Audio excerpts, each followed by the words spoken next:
Halo teman-teman, sebelumnya izinkan saya memperkenalkan diri. Nama saya Suntania. Saya merupakan mahasiswa aktif semester 6 di Institut Komunikasi dan Bisnis LSPR Jakarta dengan jurusan Hubungan Internasional. Video ini merupakan salah satu tugas dari mata kuliah Public Speaking and Presentation Skills dengan dosen Bapak Charles Bonar Sirait. Pada kesempatan kali ini, saya ingin mengulas mengenai pembangkit listrik tenaga air atau PLTA.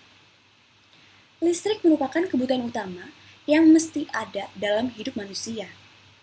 Ketiadaan listrik adalah perkara fatal yang dapat membahayakan kehidupan umat manusia. Sebab, hanya dengan listrik, manusia bisa menikmati kenyamanan dan ketentraman di rumah. Selain itu, hanya listrik, satu-satunya komoditas yang bisa menopang segala kegiatan manusia. Oleh karena itu, banyak pihak yang gencar meluncurkan upaya dalam menyediakan kebutuhan listrik manusia. Caranya, dengan mencari metode yang sekiranya mampu menghasilkan listrik dalam jumlah yang besar. Dan, cara yang dirasa efektif adalah membuat pembangkit listrik dengan bahan bakar yang tiada akan habis jumlahnya. Pembangkit listrik tenaga air atau PLTA menjadi salah satu tumpuan harapannya.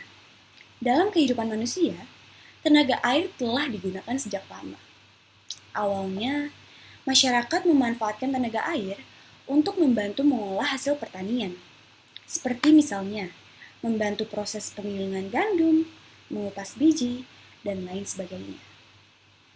Terdapat beberapa bagian utama yang ada pada PLTA, yaitu yang pertama, terdapat waduk atau bendungan yang berfungsi sebagai penyimpan atau penampung sumber energi, yaitu air.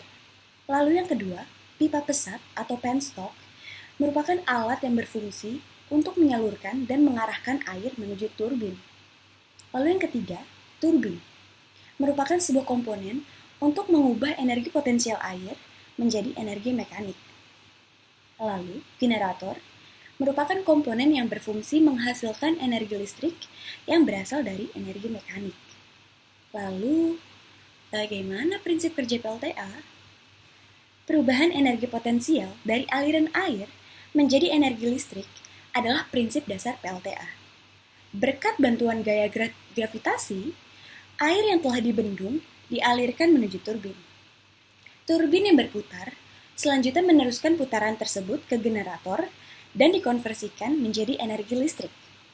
Selanjutnya, arus listrik akan melewati power supply dan dialirkan ke pengguna melalui jaringan transmisi. Air yang turun mengenai turbin tadi kemudian akan dialirkan ke sungai, sehingga dapat dimanfaatkan untuk keperluan masyarakat, seperti kebutuhan air bersih, irigasi pertanian, serta keperluan lainnya. Dalam perkembangannya, tenaga air dimanfaatkan sebagai sumber energi atau PLTA. Ada banyak manfaat PLTA yang bisa dirasakan oleh masyarakat. Yang pertama, sebagai sumber energi. PLTA juga merupakan salah satu sumber energi yang dikembangkan di Indonesia. PLTA memanfaatkan aliran air untuk menggerakkan kipas turbin pembangkit listrik. Turbin yang berputar akan mengubah energi potensial air menjadi energi mekanis. Dari energi mekanis ini, generator mampu mengubahnya menjadi energi listrik. Energi listrik kemudian disalurkan ke berbagai wilayah. Lalu yang kedua, energi yang ramah lingkungan. PLTA dinilai menjadi salah satu sumber energi yang ramah lingkungan. Karena gas emisi PLTA tidak sebesar pembangkit listrik yang lain. Dilansir dari hydropower.org, tenaga air diklaim menjadi sumber listrik paling bersih. Lalu yang ketiga, meningkatkan perekonomian. Dengan adanya PLTA, masyarakat tidak perlu khawatir lagi dengan pasokan energi untuk kegiatan industri. Dengan meningkatnya industri, otomatis pendapatan masyarakat akan meningkat. Lalu, irigasi. Air yang tersimpan di bendungan dapat dimanfaatkan untuk sektor pertanian. Petani dapat mengambil air dari bendungan sebagai sumber irigasi untuk ladang dan sawah. Tidak hanya itu, air yang tertampung di bendungan juga dapat menjadi cadangan air bagi masyarakat. Sehingga, masyarakat tidak perlu khawatir lagi dengan persediaan air pada musim kemarau. Lalu yang kelima, ketahanan energi nasional. PLTA mampu menjadi cadangan energi nasional. Saat ini, Indonesia menjadi negara yang mengandalkan batu bara sebagai sumber energi. Dengan adanya PLTA ini, Indonesia dapat menggunakan sumber energi lain tanpa harus mengandalkan batu bara. Di balik segudang manfaat PLTA, tentunya terdapat kelebihan dan kekurangannya. Kelebihan dari PLTA di antara lainnya adalah: pertama, cepat merespon beban listrik.